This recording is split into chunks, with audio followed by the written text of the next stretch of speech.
Bonsoir à tous. Il est un peu plus que 19 heures et je voudrais vous souhaiter à tous la bienvenue à ce webinaire de l'IACH, l'Académie internationale d'hématologie clinique. Et c'est une activité qu'on qualifie dans les procédures de l'IACH de régionale, puisqu'elle n'est pas en anglais, mais en langue française. En fait, l'histoire, elle est relativement simple. On a organisé un post-ASCO EHA il y a une dizaine de jours en anglais, comme il est d'usage tous les ans après tous les congrès importants de la discipline. Et puis, on a reçu énormément de demandes de la part de collègues francophones, notamment d'Afrique du Nord, mais on a eu même 2-3 Italiens. Il y a eu un Québécois et des Français en disant « Mais pourquoi vous ne faites rien en français ?» C'est peut-être plus simple et plus intéressant. Eh ben, on s'est dit, après tout, pourquoi pas. Et c'est là où je voudrais remercier les experts et panélistes qui ont accepté de se joindre à nous ce soir, à savoir, vous le connaissez tous, hein, le professeur Arousseau, le professeur Facon, le professeur Magnier, le professeur Boyle et last but not least, vous voyez, je ne peux pas m'empêcher de faire un peu d'anglais, le professeur Roussel, Muriel Roussel de Limoges. On a un Nantais, deux Lillois et une future ex-londonienne, new-yorkaise, parisienne. Donc, alors, le topic, le sujet principal, c'est l'immunothérapie. Et ma première question, avant de rentrer un peu dans le détail, à vous tous, et puis on va peut-être commencer par notre aîné, maître à tous, le professeur Arousseau, c'est on entend parler d'immunothérapie partout. Est-ce que vous pensez que c'est juste à l'effet de mode? Est-ce que c'est quelque chose qui va radicalement transformer notre approche, notre vision de la maladie? Ou est-ce que c'est un peu entre les deux? Ah non, ce n'est pas entre les deux, c'est un bouleversement. Comme je suis le plus vieux, j'ai eu la chance d'assister à tous les progrès qui se sont succédés dans le myélome, à commencer par la chimiothérapie intensive et l'autogreffe, ensuite des imides et le bortezomib, et est arrivé dans les années 2015-2016 la première immunothérapie, les anti-CD38 avec le daratumumab et les isatuximab. Et il faut dire qu'on attendait ça dans le monde du myélome, parce que dans les autres hémopathies, en particulier dans les lymphomes, il y avait déjà une immunothérapie. Donc la première immunothérapie, c'est les anticorps nus qui ont été un véritable bouleversement d'abord dans le traitement des rechutes et maintenant dans le traitement de première ligne, aussi bien des sujets jeunes, éligibles à l'autogreffe, puisqu'on augmente de façon considérable les taux de réponse et en particulier les taux de maladies résiduelles négatives avec des triples et maintenant des quadruples thérapies comportant un anti-CD38, et aussi chez le sujet âgé, mais Thierry Facon pourra en parler mieux.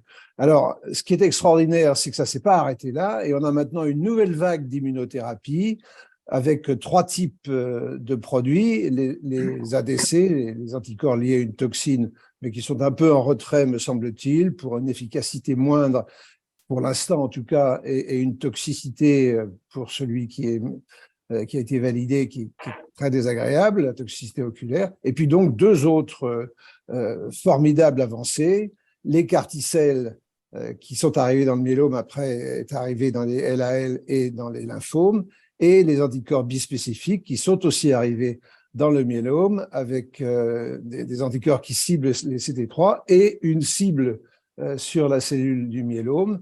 Bon, ces anticorps bispécifiques, on va en parler largement, mais ils sont très efficaces, un peu moins peut-être que les CAR-T-cells en rechute très avancée, mais ils sont aussi mieux tolérés, et on peut donc envisager, et on envisage déjà, comme pour les CAR-T-cells, de les utiliser en première ligne. Donc voilà, je pense que nous allons aujourd'hui discuter, alors peut-être pas de la première étape, les anticorps nus que l'on connaît maintenant bien et que tout le monde connaît bien, mais qui n'ont pas disparu et qui ne sont pas encore remplacés par cette nouvelle vague d'immunothérapie, mais on va discuter essentiellement des CAR-T-cells et des bispécifiques qui sont un progrès pour moi considérable. Merci beaucoup. Thierry, est-ce que tu partages le même enthousiasme? Alors, Jean-Luc a très bien parlé, il a tout dit. C'est un peu en lien avec les remarquables présentations qu'il a fait ce printemps sur l'histoire thérapeutique du myélome. Je crois que, comme il l'a dit, on a passé 20 ans finalement, hein, à développer des inhibiteurs du protéasome, des immunomodulateurs et plus récemment des anti-CD38. Et dans mon esprit, en fait, ce qui a amené le traitement du melphalan-prénisone, on va dire, au DARA-VRD, est en train de clore un cycle en fait de développement dans le traitement de cette maladie. Voilà, on va aller vers quelque chose de différent, au moins quelque chose de partiellement différent. C'est pas du tout un effet de mode. Si on prend cette combinaison de CD38 et de VRD, on voit bien que les maillons faibles, en gros, de ces affaires-là sont bien sûr les stéroïdes, mais quelque part, le bortezomib est peut-être paradoxalement un espèce de maillon faible. On va continuer probablement de combiner des bispécifiques et des imides et sans doute des bispécifiques et des CD38, puis des bispécifiques entre eux. Donc, je crois que c'est vraiment moi, j'ai l'impression qu'on vit la fin d'un cycle, et quand on regarde du reste les présentations des ASH ou des ASCO récents, on voit bien qu'il y a encore quelques vieux essais qui traînent, en fait, qui ont combiné ces molécules qui apparaissent déjà comme anciennes, et il y a un foisonnement d'études sur des CAR et sur des bispécifiques. Ça va révolutionner le traitement du myélome, je crois. Mais les jeunes viennent d'en prendre pour une bonne dizaine d'années de travail, parce que je crois qu'on va mettre un certain temps à faire le tour de ce médicament. Alors justement, qu'en pensent nos collègues les plus jeunes? Muriel. Alors, je ne suis pas la plus jeune des jeunes, mais… Tu es toujours jeune, on descend progressivement. On descend C'est ça, progressivement. voilà. Alors, moi, j'ai deux façons de voir les choses. La première, c'est que personnellement, je n'ai pas pu utiliser de CAR-T, un tout petit peu à Toulouse, mais c'était le début des essais. Et donc, je n'ai pas d'opinion en tant que telle personnelle.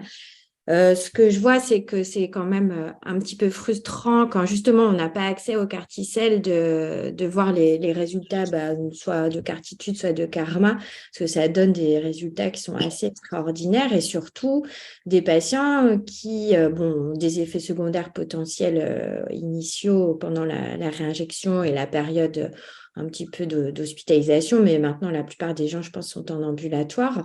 Et après, il peut y avoir des effets retardés, notamment hématologiques, mais surtout, après, les patients, ils sont sans traitement. Donc ça, c'est quand même quelque chose qui est très important par rapport aux immunothérapies. Donc ça, on a la chance tous en France d'avoir accès déjà facilement maintenant à 2 anti-BCMA, donc elranatamab et teclistamab.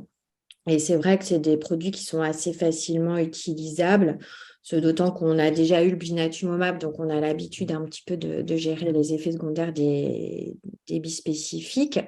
Mais il y a des effets secondaires aussi avec des toxicités qui sont plus infectieuses, et surtout les patients, on n'a pas encore d'idée de combien de temps on doit les traiter. Et donc ça, peut-être qu'Aileen ou Salomon ont des pistes par rapport à ça.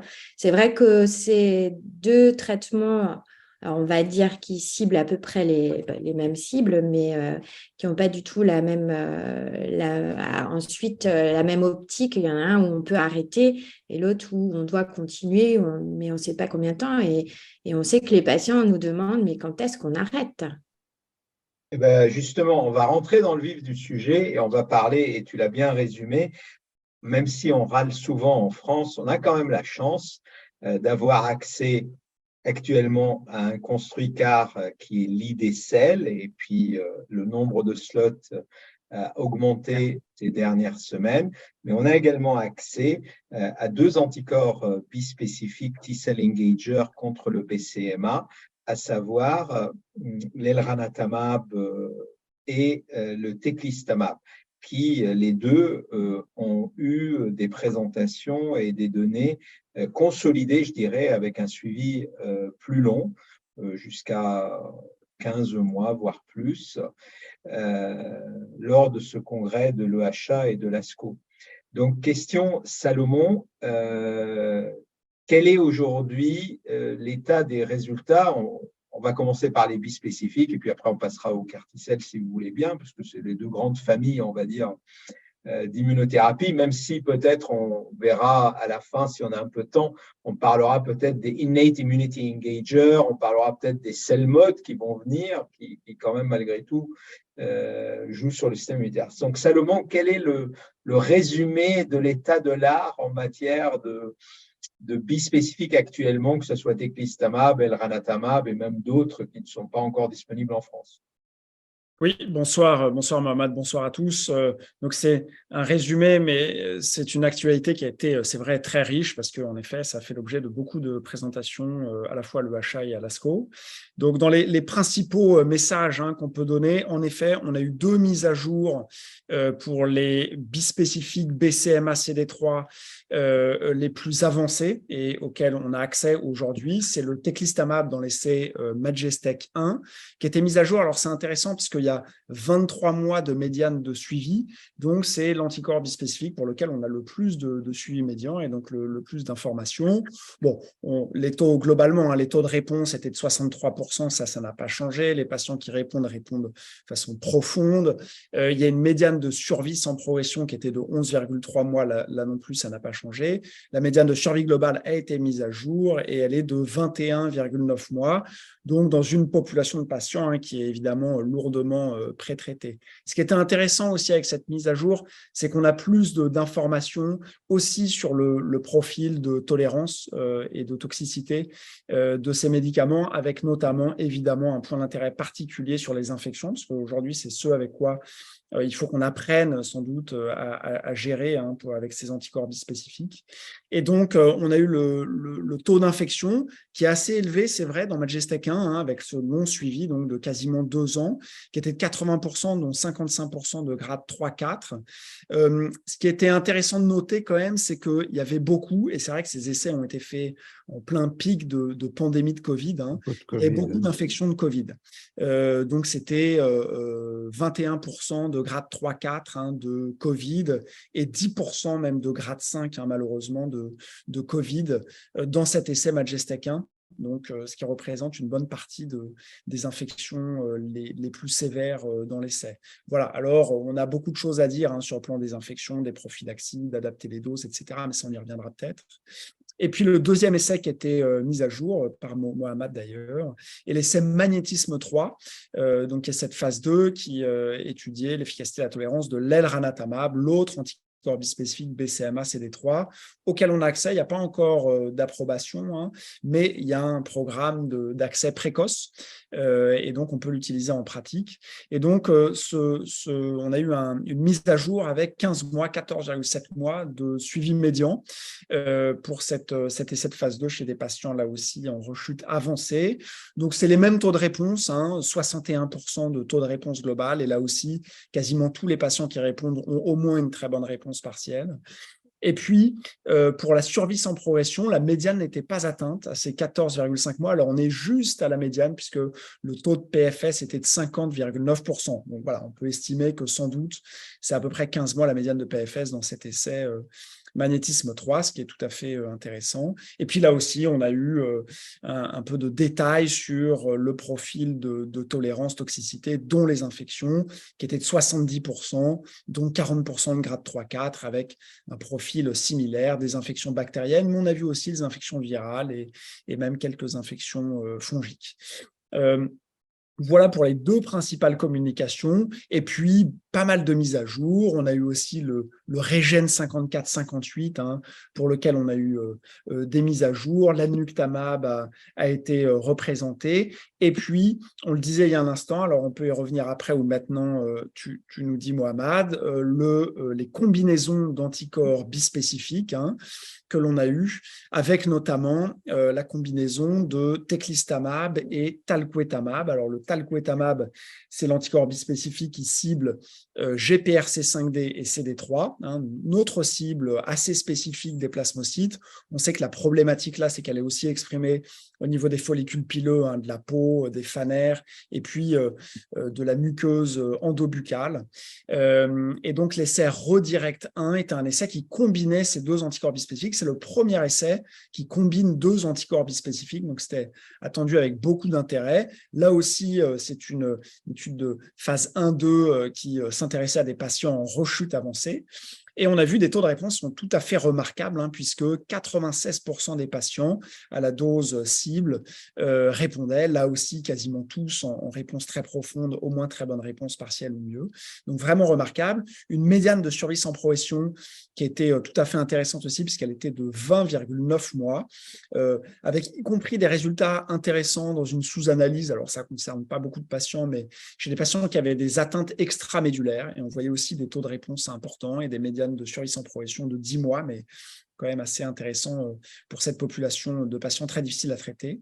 Et puis l'autre partie, donc l'efficacité était intéressante. L'autre partie, c'est vrai, c'est que le profil de toxicité avec les infections, les toxicités, donc cette dysgeusie, ces sortes de mucite ou de stomatite que l'on observe chez ces patients, notamment que le GPR5D était peut-être assez, voire un peu trop important, on pourrait dire, et ce qui donne le message que l'efficacité est remarquable, mais que sans doute il va falloir adapter un peu les choses en termes de dose et de schéma d'administration pour limiter cette toxicité. Mais enfin, des pistes de développement tout à fait intéressantes. Voilà peut-être en quelques messages principaux ce qu'on peut en dire.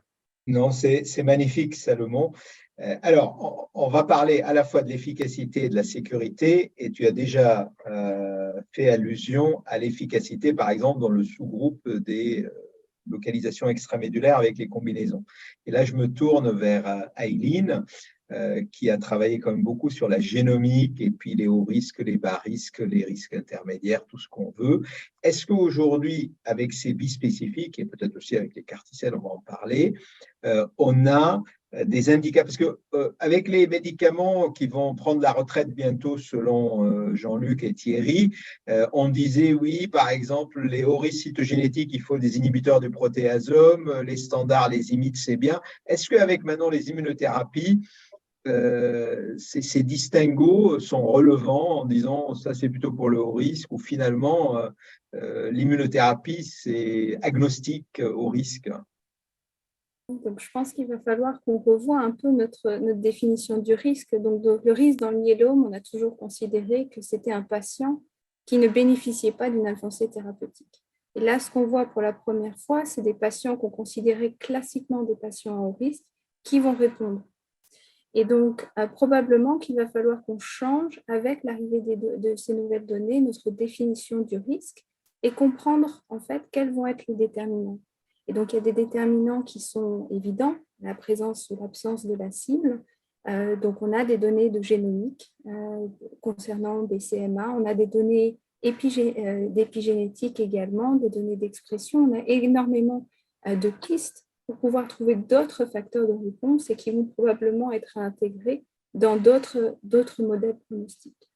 La deuxième chose à voir, c'est que toutes ces approches s'appuient énormément sur le système immunitaire et qu'il va falloir qu'on comprenne quel est le rôle du système immunitaire dans la réponse vis-à-vis de ces agents, quelles sont les conséquences de ces agents au niveau du système immunitaire. Et on a eu des très belles présentations qui se sont intéressées notamment à cette interdépendance entre les effets de ces immunothérapies sur le micro-environnement et comment cela pourrait influencer la réponse. Très bien. Muriel, tu voulais intervenir? Oui, je voulais poser une question à Aileen et Salomon aussi, et puis à tout le monde si vous avez une opinion. À l'ASCO, Paola Otero a fait une présentation sur comment séquencer, on va dire, les anti-BCMA en général. Et donc, sa conclusion, c'était qu'a priori, ce serait mieux de recevoir un CAR-T avant un bispécifique. Est-ce qu'on a des réponses biologiques pour ça? Est-ce qu'on peut l'expliquer? Bon, là, c'est des observations, mais est-ce que vous, à votre niveau, dans vos labos, vous pouvez nous commenter ça? Alors, je peux commencer avec quelques éléments de réponse. Et puis, on a, je crois, l'élément de réponse peut-être le plus important. On a quelques données cliniques qu'on connaît bien, qui s'intéressent à ce séquençage, mais en termes de biologie, peut-être les données les plus intéressantes sont celles justement qui ont été publiées récemment. C'est un joli papier publié dans Cancer Cell par Nizar Balis et Paola Neri notamment. Et donc, ils regardaient les facteurs de résistance et de rechute sous anticorps bispécifiques. Et ce qu'ils observent, c'est qu'il y a une signature de lymphocytes T qui sont épuisés, qui ressort chez ces patients qui sont mauvais répondeurs ou qui rechutent après avoir répondu. Et ça, donc, c'est quand même un des éléments, peut-être. Alors, on sait qu'il peut y avoir la perte de l'antigène. Il y a d'autres facteurs, évidemment, c'est jamais si simple, mais quand même, l'épuisement du contingenté est sans doute un facteur de rechute après anticorps bispécifiques qui est majeur. Et ce que l'on sait aussi des CAR-T-cells et des données ancillaires, des études ancillaires qui ont été faites sur les patients qui recevaient des CAR-T-cells, c'est que, évidemment, la qualité des lymphocytes T, notamment au moment de la confection des CAR-T-cells, est absolument essentielle pour la réponse après. Et que donc, sans doute, lorsque les patients sont exposés aux anticorps bispécifiques et qu'à ce moment-là, on essaye de confectionner un qui rechute, donc il y a sans doute ce contingenté épuisé. Si on essaie de confectionner des CAR-T-cells à ce moment-là, on perd l'efficacité des CAR-T-cells. Et c'est ce que l'on voit dans les données cliniques.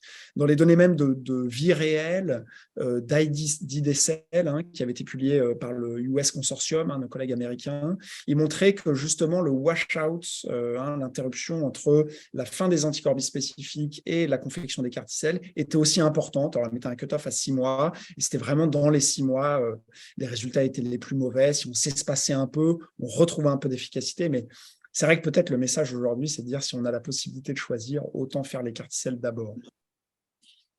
Alors ça, c'est Salomon, tu faisais allusion si on voulait séquencer un CAR-T-cell anti-BCMA et un bispécifique anti-BCMA.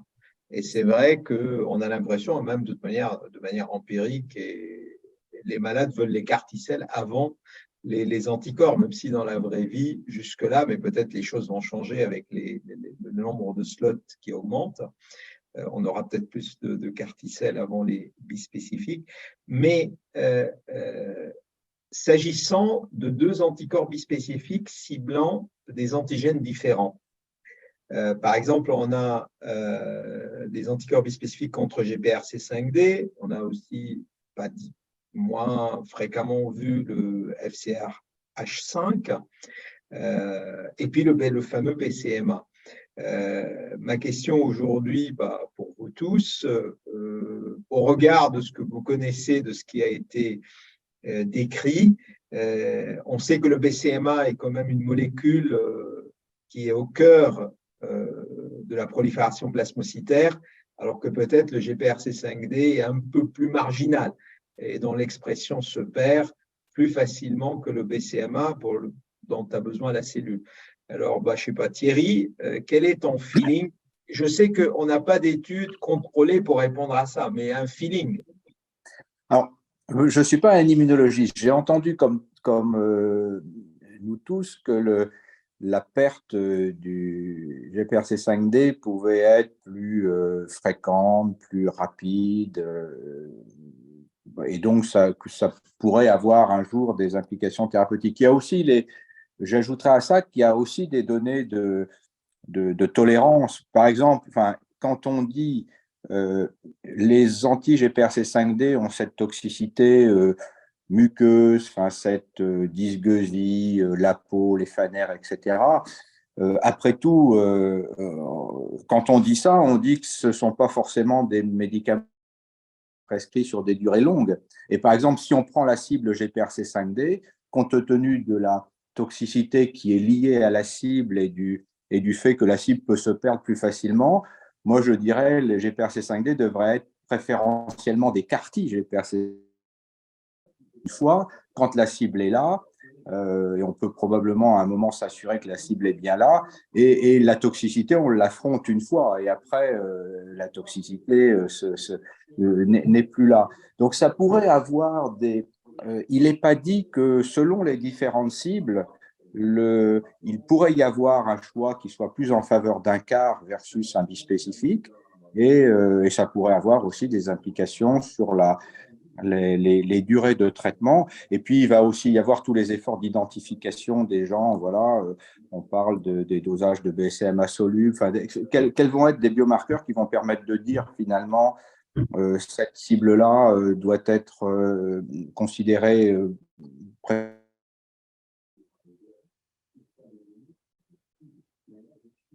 là, reste à apprendre, mais de façon générale, enfin, c'est un autre point, mais on ne va pas échapper avec ces bispécifiques et ces CAR à cibles différentes. Enfin, en tout cas, avec les bispécifiques, on va avoir cette thématique qui va être soit de combiner. Qui dit combiner dit qu'on aura des efficacités absolument remarquables. C'est presque trop efficace. Hein. C'est finalement laisser, quand on combine du TEC et du TAL, par exemple, tous les patients répondent et répondent de façon profonde, mais on combine aussi les toxicités. Donc, est-ce qu'on va combiner? Est-ce qu'on va séquencer? Qu'est-ce qu'on va séquencer avec quoi, en fait? Et donc, on a beaucoup plus de questions que de réponses à ce jour. Alors, justement, Jean-Luc. Oui, pour l'instant, on dit qu'il vaudrait mieux commencer par le CAR-T pour éviter le phénomène d'exhaustion des lymphocytes T liés au BCMA et avoir après des collectes de CAR-T très difficiles ou des CAR-T de moins bonne qualité. Mais on parle de malades qui sont en bout de course. Les expériences que l'on a pour l'instant, c'est essentiellement des malades qui ont eu 5 à 6 lignes de traitement antérieures, qui ont été exposés aux inhibiteurs du protéasome, aux IMID et aux anti-CD38, qui sont très souvent réfractaires aux 3. Donc, c'est des malades très avancés. Le problème que l'on a actuellement, en fait, pour les séquençages, c'est surtout la disponibilité, finalement. On aimerait bien pouvoir faire des CAR-T d'abord chez ces malades très avancés, mais en fait, en pratique, et Muriel en est un exemple, dans certaines villes de France, mais aussi dans beaucoup de pays d'Europe, on n'a pas de CAR-T et même dans des pays favorisés comme nous, on a un nombre limité de patients qui peuvent en avoir. Donc voilà, le problème, c'est la réalité des faits. Est-ce que ça changera à l'avenir? On le verra. Mais surtout, le point que je veux développer, c'est que on est déjà, bien sûr, en train de tester ces nouvelles immunothérapies dans des phases beaucoup plus précoces. Bon, on n'a pas encore parlé des résultats de KarMMa-3 et de CARTITUDE-4 pour ce qui concerne les CAR-T-cells. Chez des malades moins avancés, 1 à 3 lignes de traitement antérieur, on a des résultats qui sont meilleurs que n'importe quelle combinaison active. Donc, ça veut dire qu'on va être amené à les utiliser de plus en plus tôt. Et là, quel sera le séquençage chez des malades moins avancés? C'est une question qui est peut-être pas encore résolue. Et puis, enfin, et je termine par là, on est maintenant à débuter des essais ou à imaginer des essais utilisant soit les CAR-T-cells, soit les bispécifiques dans des malades en première ligne, avec l'idée de faire mieux, bien sûr, mais aussi peut-être, c'est surtout l'idée des laboratoires, de remplacer les molécules existantes par des nouvelles molécules, on va dire, plus chères, puisque évidemment, elles sont plus chères. Donc voilà, je crois que ce qui est vrai actuellement pour les malades très avancés ne sera peut-être plus vrai, et en tout cas, il est clair que pour les malades de première ligne, on ne va pas utiliser les CAR-T-cells de la même façon que les bispécifiques. Les CAR-T-cells, c'est single shot, donc en gros, ça va être une consolidation, et on verra s'il faut faire quelque chose après.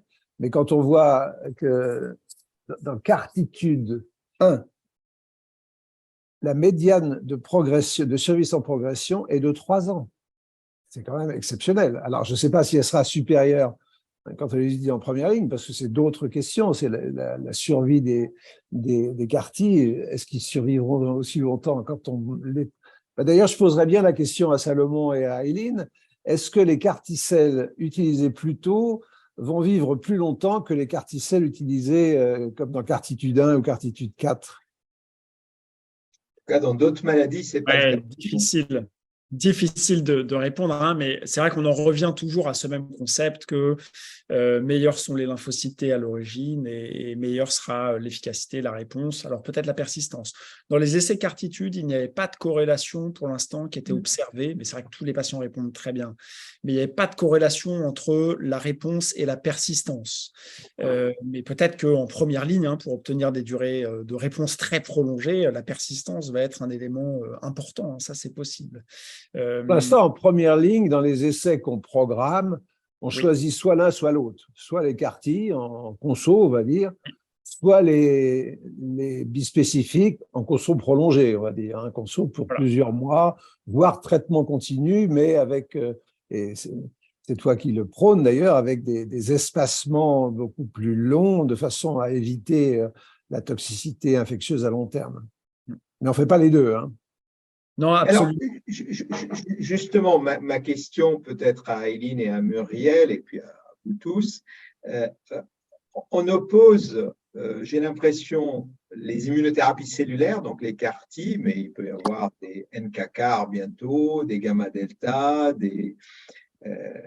et d'autres, et puis les bispécifiques. Mais en réalité, est-ce que cette opposition, à supposer qu'on a accès à tous ces produits-là, est-ce que, par exemple, les bispécifiques ne peuvent pas être un bridge pour les CAR-T-cells? Première question. Deuxième question, est-ce que… alors, je sais que les CAR-T-cells, c'est un single shot, mais en réalité, quand on regarde les études en cours en ligne précoce, ils ne vont pas rester single shot éternellement, puisqu'on essaye de leur adjoindre des imides, voire des modes pour l'entretien. Mais après tout, qu'est-ce qui nous empêche, une fois qu'il n'y a plus de CAR-T-cells circulant, s'il y a encore une maladie résiduelle, d'en refaire, d'en refaire, ou peut-être faire un bispécifique. Vous voyez, je ne sais pas, là c'est un débat plus théorique, mais en réalité, quand tout sera disponible, on va s'amuser avec, je pense. Ça fait cher le jeu, hein. Muriel. Je pense que c'est possible de faire des options induction avec les bispécifiques, mais dans ces cas-là, est-ce qu'il ne faut pas recueillir les T avant, puisqu'on risque peut-être de se retrouver dans ce phénomène d'épuisement des lymphocytes si on fait une induction. Alors peut-être pas après 2 mois ou 3 mois, mais si l'induction devait durer plus longtemps. Vu les réponses des patients, a priori, c'est vrai que ça semble répondre rapidement, mais peut-être qu'on va se retrouver déjà dans ce problème de lymphocytes épuisés, ou en tout cas fatigués s'ils ne sont pas épuisés. Après, je crois qu'on a quand même moyen de moduler ça avec, c'est ce que tu disais, soit ajouter un IMID ou un CELMoD qui peuvent jouer sur l'activation, ou en tout cas le non-épuisement des T peut-être, et j'espère que je ne dis pas de bêtises. Et puis, je sais que les associations avec les anti-CD38 ont aussi un intérêt à ce niveau-là, parce qu'il y aurait un recrutement de cellules T qui pourrait être intéressant. Alors ça, moi, je n'ai pas les données fondamentales et les connaissances immunologiques suffisantes pour commenter, mais peut-être que Aileen et Salomon peuvent nous en parler. Aileen. Oui, ce qu'on peut dire, en fait, l'idée principale et l'idée qu'on cherche à obtenir, c'est à quel moment les T sont les plus heureux ou en meilleur état chez les patients atteints de myélome. Et donc, on sait que ce n'est probablement pas chez le patient rechute et réfractaire qui a reçu de nombreuses lignes thérapeutiques. Mais ce qu'on voit, c'est qu'il y a également toute une évolution de la population T, avec déjà au diagnostic de myélome la présence de lymphocytes T effecteurs mémoire qui ne sont pas tout à fait normaux. Et donc, essayer de comprendre comment ces lymphocytes T évoluent, d'une part entre le diagnostic et la rechute, mais également depuis la phase précoce ou la phase de Hongus, on va voir toute une évolution de ces lymphocytes T. C'est quelque chose qu'on ne sait pas tout à fait exactement à quel moment ils vont être le plus optimal, donc à quel moment ça va être le meilleur moment pour pour recueillir ces lymphocytes T.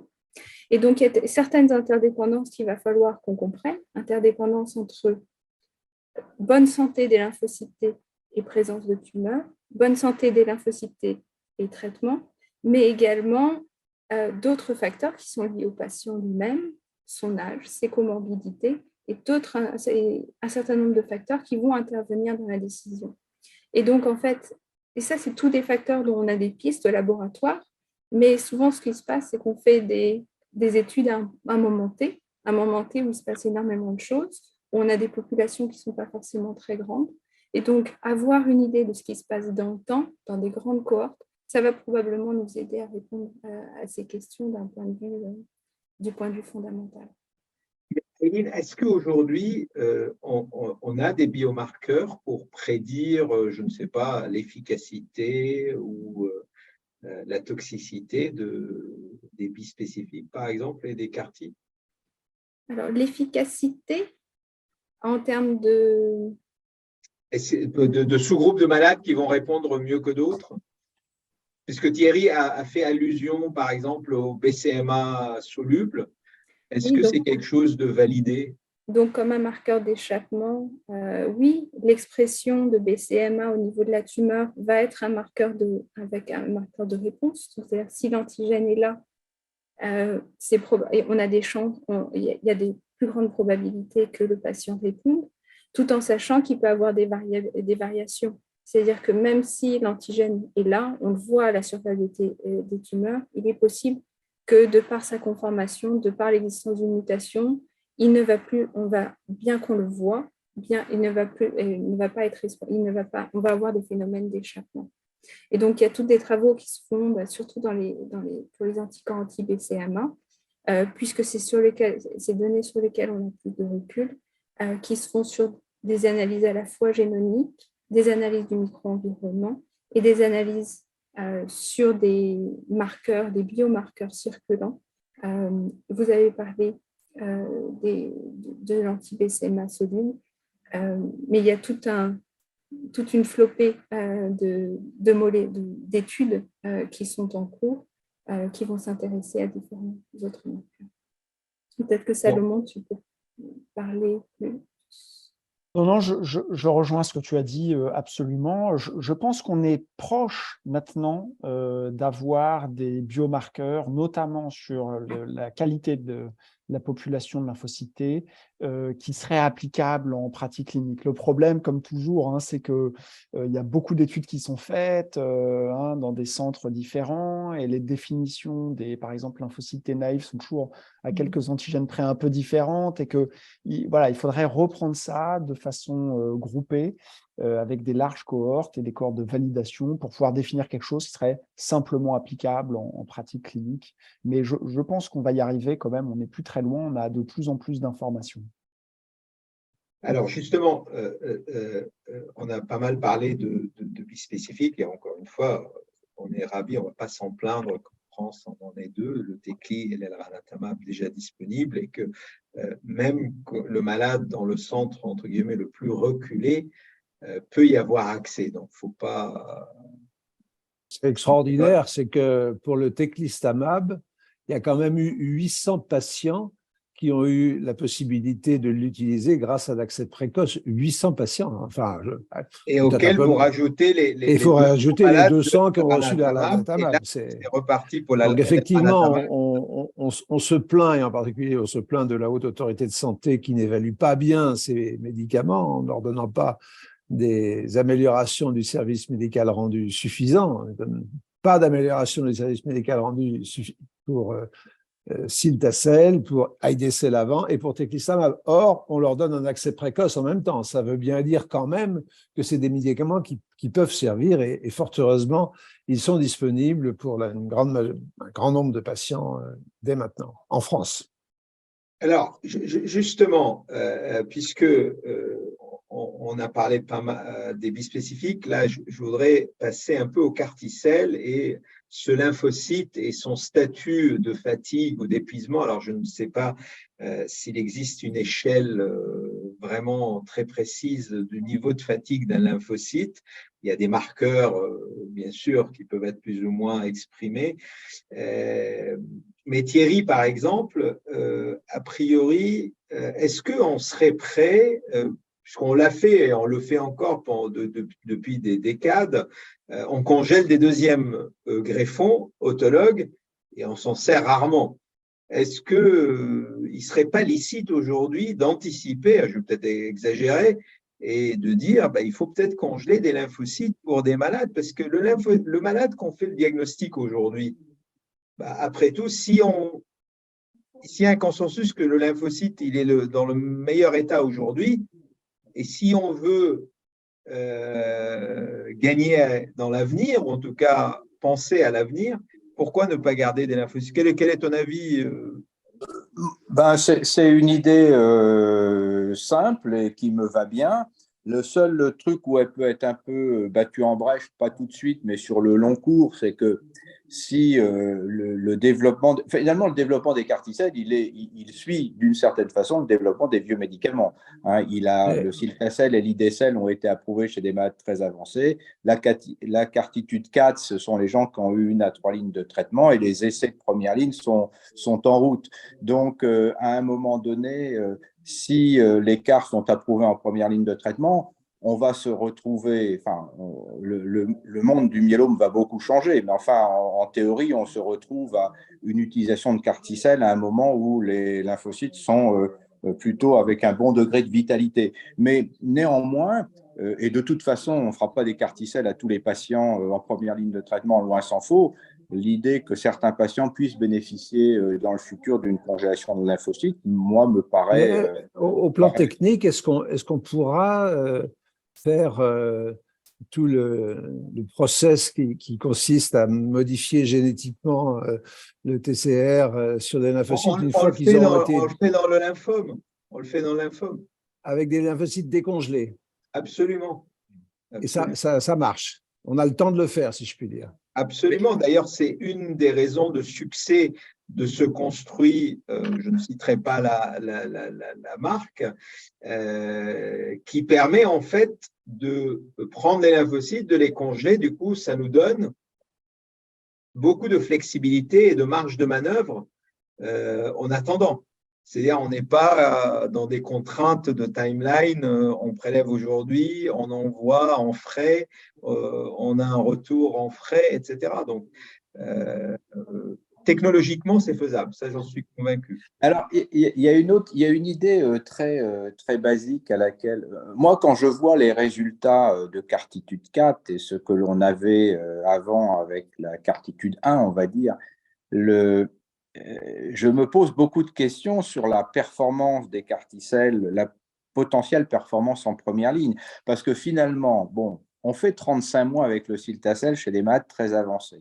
La Cartitude 4 nous dit que la projection de PFS, c'est 35 à 40 mois. Sauf qu'on n'a pas le sous-groupe. Par exemple, on fera à un moment le sous-groupe des gens en première rechute, enfin, les gens qui n'ont eu qu'une seule ligne. Bon, combien sera la médiane de PFS chez les gens qui ont eu une seule ligne? Et après, il y a tout ce qu'on peut… le côté, voilà, qu'est-ce que l'on peut attendre ou qu'est-ce que l'on peut espérer? Alors après, la technologie des CAR va aussi s'améliorer. Hein. Enfin, en gros, quel risque d'être la performance en première ligne de traitement? Ça sera quand même un point clé parce que avec, en tout cas, tout le temps où ces CAR-T-cells vont rester à des prix extrêmement importants, si le bénéfice par rapport à la bonne vieille autogreffe est existant, mais l'amplitude du bénéfice, le degré de supériorité d'écart par rapport à l'autogreffe va quand même être un déterminant d'utilisation qui risque d'être important. Si on dit par exemple, OK, les CAR font 45 mois en première ligne de traitement. Les gens diront oui, mais enfin, avec une bonne vieille autogreffe et de la consolidation et de l'entretien, finalement, voilà. Donc, il y aura cette… j'avoue que je ne sais pas, mais c'est un point qui me semble important. Et au-delà de la… Et au bout du compte, c'est important, quel que soit le degré de vitalité des lymphocytes et quelle que soit la persistance, parce que le clinicien, lui, il va regarder, il va dire, OK, ça risque de faire mieux si les lymphocytes ont un bon degré de vitalité et si les CAR-T-cells persistent. Mais enfin, bon, il y a un résultat brut. La PFS, elle est à l'arrivée, elle est de temps. Et l'autre point qui me paraît important, c'est toute cette discussion à laquelle tu as fait un peu allusion de traitement. On fait l'écart et on s'arrête, ou on fait l'écart et on fait un entretien.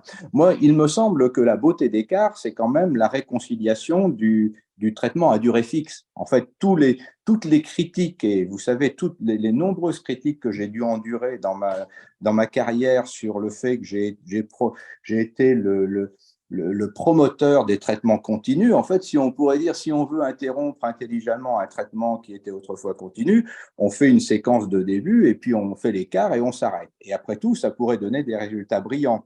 Mais il y a déjà des gens qui disent, oui, non, mais on fait l'écart. Mais après, d'ailleurs, quand on prend la Cartitude 6, il y a des quarts qui remplacent de l'autogreffe, mais après, ça continue. Donc ça, c'est un point plus philosophique, mais je trouve que quand on se met à utiliser des traitements prolongés après l'écart, on perd un peu, d'une certaine façon, de l'âme et de l'intérêt de la procédure de traitement. Mais bon, c'est un avis personnel, mais je pense que ça sera un sujet d'intérêt dans les années qui viennent.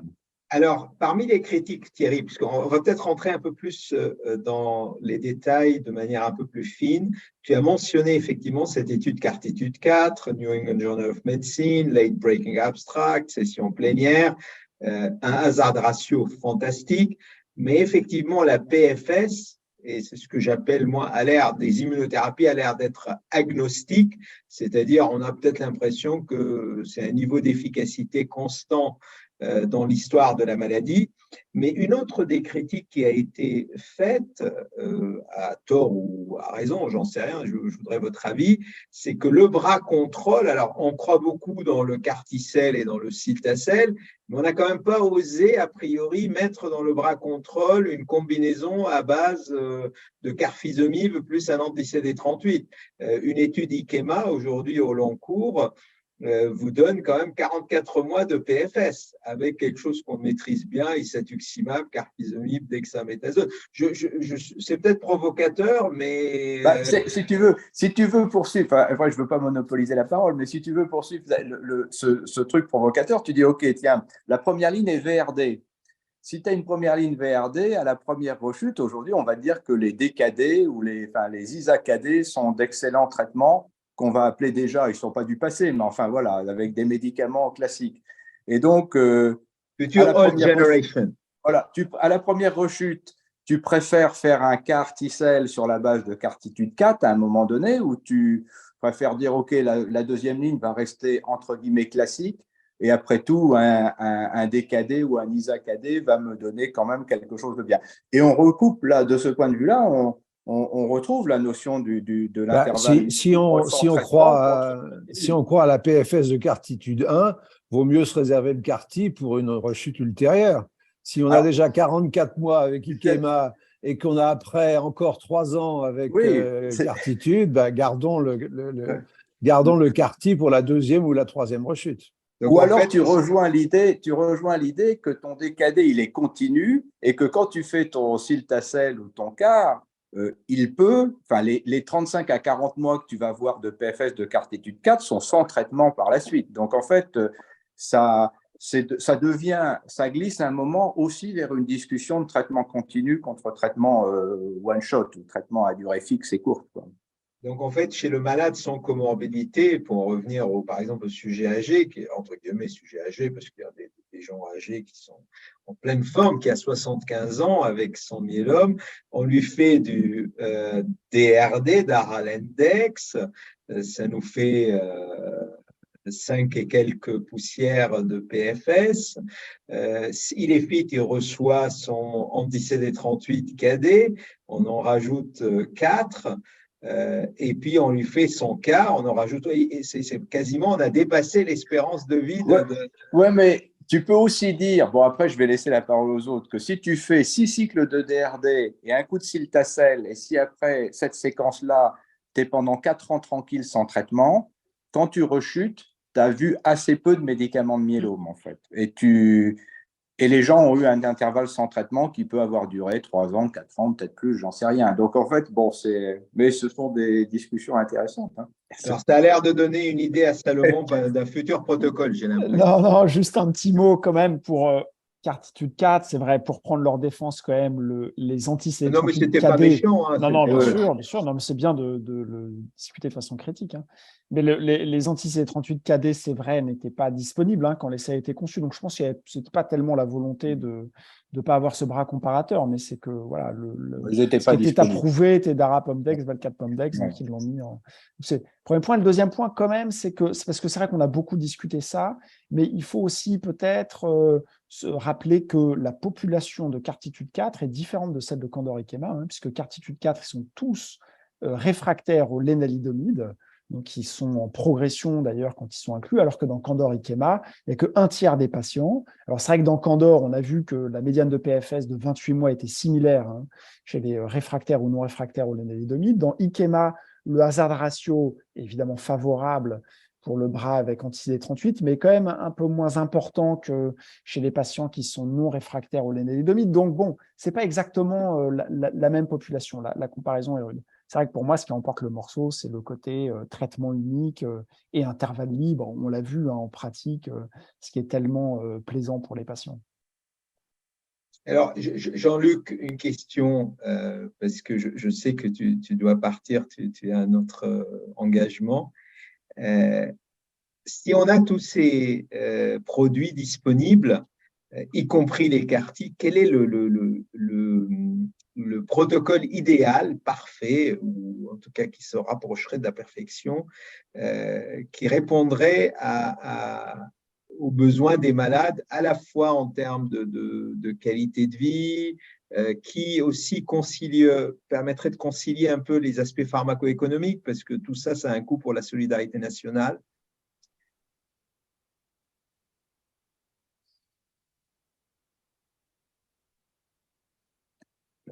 Jean-Luc ne veut pas répondre. Pardon, il est parti.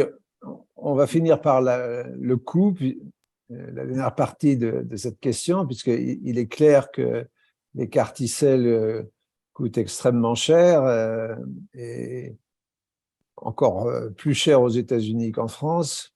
Mais il faut rappeler, bien sûr, que c'est un single shot, alors que si on fait un traitement continu par n'importe quelle immunothérapie autre, y compris daratumumab et isatuximab, c'est un coût qui s'additionne. Donc, je crois que les gens qui s'intéressent à la pharmacoéconomie vont devoir beaucoup réfléchir au bras comparateur. Moi, j'ai vu 2 ou 3 études pharmacoéconomiques des CAR-T-cells dans le myélome. Ce qui m'a frappé, c'est la grande variabilité des résultats. Depuis des études qui disent que ide-cel n'est pas efficient, n'est pas cost-effectif parce que le bénéfice n'est pas suffisant, jusqu'à celles qui disent il faudrait baisser le prix de cilta-cel et d'ide-cel pour qu'il soit cost-effectif, et même récemment, certains qui disent, vu ce qu'on gagne en survie sans progression et en survie globale, vu finalement l'absence de réhospitalisation et la vie quasiment normale, cilta-cel devient cost-effective. C'est-à-dire que le différentiel coût-efficacité, ce qu'on appelle l'ICER, le ratio coût-efficacité, il est d'environ $150 000, c'est-à-dire un prix acceptable pour des nations qui sont convenablement développées industriellement. Bon, voilà, je finis ça pour dire simplement que l'évaluation pharmacoéconomique n'est pas simple quand on compare des traitements qui ont des modes d'administration complètement différents. Alors après, tu me poses une question à laquelle je ne sais pas répondre. Actuellement, c'est tout l'objectif des essais en première ligne qui soit vont débuter, soit sont dans les cerveaux et dans les ordinateurs, notamment de nos collaborateurs, où on pose les bonnes questions. C'est-à-dire, est-ce que le CAR-T-cell peut remplacer l'autogreffe, à la condition probablement d'avoir un traitement après le CAR-T-cell. Ton rêve d'un traitement unique n'est peut-être pas... Enfin, ce serait le mieux, effectivement, de faire à la place de l'autogreffe CAR-T-cell et puis plus rien derrière. Mais le protocole CARTITUDE 6 prévoit théoriquement quelque chose derrière. Bon, donc on pose ces questions-là. On pose des questions de savoir si les bispécifiques peuvent remplacer les consolidations classiques et les améliorer. Donc, il y a beaucoup d'études qui sont actuellement en cours. Il y a les études de maintenance avec erlanatamab et teclistamab, savoir si on va pouvoir utiliser ces anticorps seuls ou en combinaison avec le lénaludomide pour prolonger la réponse. Donc, voilà, comme ces études soit ne sont pas encore commencées, soit sont commencées, mais on n'en aura pas les réponses tout de suite. Moi, je ne peux pas répondre à ta question. Je pense que on utilisera certainement soit les carticelles, soit les bispécifiques en première ligne, y compris chez le sujet âgé. Mais il faut savoir que les résultats actuels sont quand même très bons. Sans ces immunothérapies de deuxième vague, les résultats actuels avec le daratumumab ou l'isatuximab en première ligne chez le sujet jeune, c'est plus de 50% de maladies résiduelles négatives. Donc, il faudra effectivement que ça apporte un plus considérable pour démontrer que le temps du daratumumab et du l'isatuximab est terminé. Bon, j'étais un petit peu long, mais tout ça pour dire que je ne sais pas. Je ne suis pas de ceux qui considèrent qu'il faut abandonner les traitements actuels. Je pense que les traitements nouveaux, carticelles et bispécifiques, sont des armes supplémentaires formidables qu'elles vont sûrement prendre de plus en plus de place, mais sans doute en association avec celles que nous avons actuellement. Magnifique. On arrive un peu à la fin de ce webinaire. Alors, donc, je vais donner la parole à chacun des panélistes pour un petit mot de fin, un peu comment vous voyez la suite. Bon, ça a l'air d'être quand même excitant et fascinant. Il faudrait qu'on refasse ce même webinaire et qu'on les mette en parallèle à l'horizon 2030, vous voyez, et dire, tiens, qu'est-ce qu'on a raconté comme bêtises ou qu'est-ce que… Vu mon âge, est-ce que tu m'inviteras encore en 2030 ? Toujours, vous êtes notre guest star, Monsieur Arrousseau, tout le temps. Alors, Muriel. Moi, j'avais une dernière petite question, si on peut. Ah non, il faut conclure. Là, la question, c'est jusqu'à quel âge on fait les CAR-T et les bispécifiques? Parce qu'au quotidien, pour les régions qui ont des populations vieillissantes, on n'a pas tous des myélomes de 50, 60 ans. Donc, c'est pour quand on voit les sujets vraiment âgés, même si c'est la question quand même, et je sais que Salomon en a parlé un peu à l'EHA dans l'étude El-Rana. Donc, je pense que ça, c'est important quand même aussi de savoir effectivement jusqu'à quel âge on peut faire ces traitements. Est-ce qu'il y a des limites d'âge même? La question, c'est l'attrition aussi. Combien de lignes on va pouvoir donner à nos sujets les plus âgés? Je pense que c'est ça qui est important. Et ça rejoint ce que disait Thierry, peut-être faire mixer les deux, un DRD et puis un CAR-T pour les sujets un peu plus âgés. Mais jusqu'à quel âge, ça, je n'ai pas la réponse. Alors, de manière anecdotique, je peux te dire qu'on a donné de l'elranatamab à un malade de 89 ans. Et figure-toi que ce n'est pas lui qui se comportait le plus mal. Il s'en est super bien, comme quoi, si on est arrivé à cet âge-là, c'est que peut-être on a un bon background et un bon système immunitaire. Aileen. Je pense qu'en termes de perspective, la grande question, ça va être essayer de comprendre qui va répondre pour pouvoir optimiser les traitements, aussi bien la ligne thérapeutique que le choix des molécules. Et si on a une meilleure connaissance de ce qui se passe au niveau fondamental, on va pouvoir faire progresser le domaine. Et donc, je place beaucoup d'espoir dans ce qui se passe au laboratoire, puisque si on arrive à avoir des données, les décisions cliniques seront d'autant plus simples. Super. Salomon?